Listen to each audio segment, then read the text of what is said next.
با سلام خدمت شما ملت نمک نشناس. روکش ماهیان هستم. مدتی نبودم به خاطر اینکه بیزی مدلینگ و مارکتینگ برای کاروانسراهای بین شهرهای ترکیه. بله چتان هست؟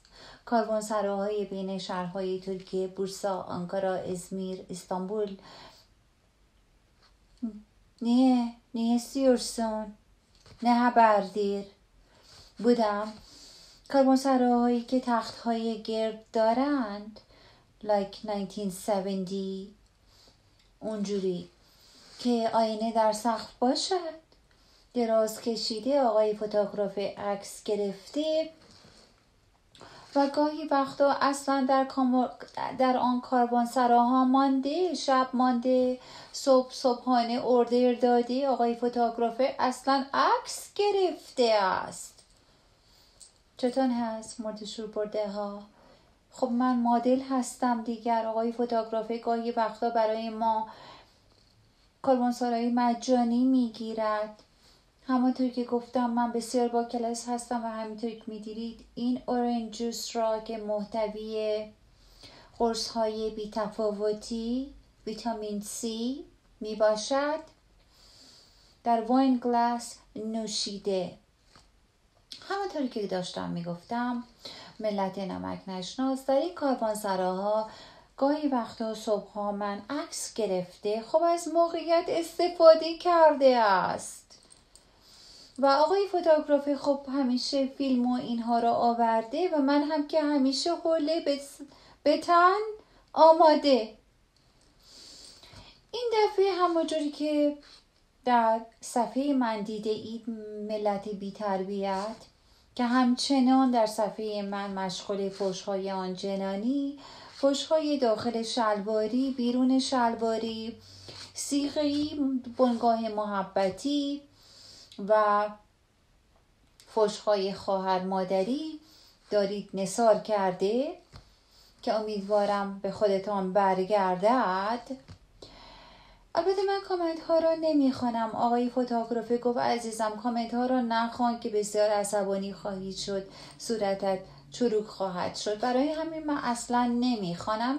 گاهی رد میشوم، یک نگاهی میکنم. همونطور گفتم یک عکسی دقیقاً تازگی ها برایتان در صفحه هم گذاشتم. دیدید که نه؟ چون کامنت ها را خواندم.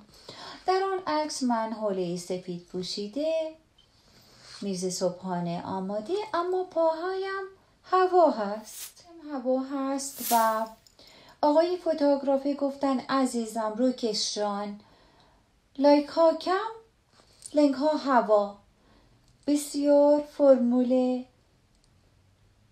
زیبایی هست.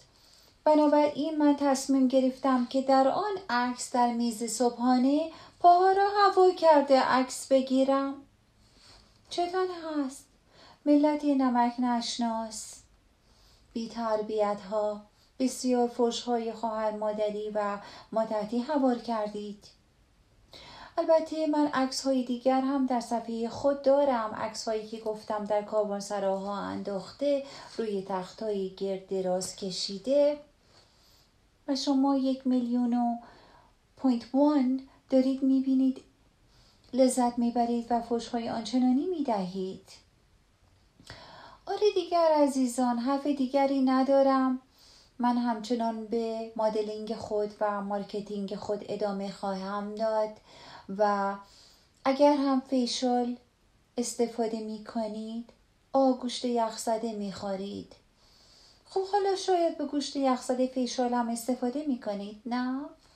خب بالا من گفتم بی تفاوتی زیاد در این اورنج جوس هست، به خاطر همین فیشال و عکس ما تحت بسیار برای من مناسب هست و همچنان ادامه خواهم داد و نشان خواهم داد، مخصوصا دوران والنتاینز و این چیزها که مال قلب هست با ما تحت گرد. بسیار راستی یادم رفت، بسیاری شما از شما ملت بی تربیت نمک نشناس من رو مقایسه کردید با هنرمندان فعلیتان.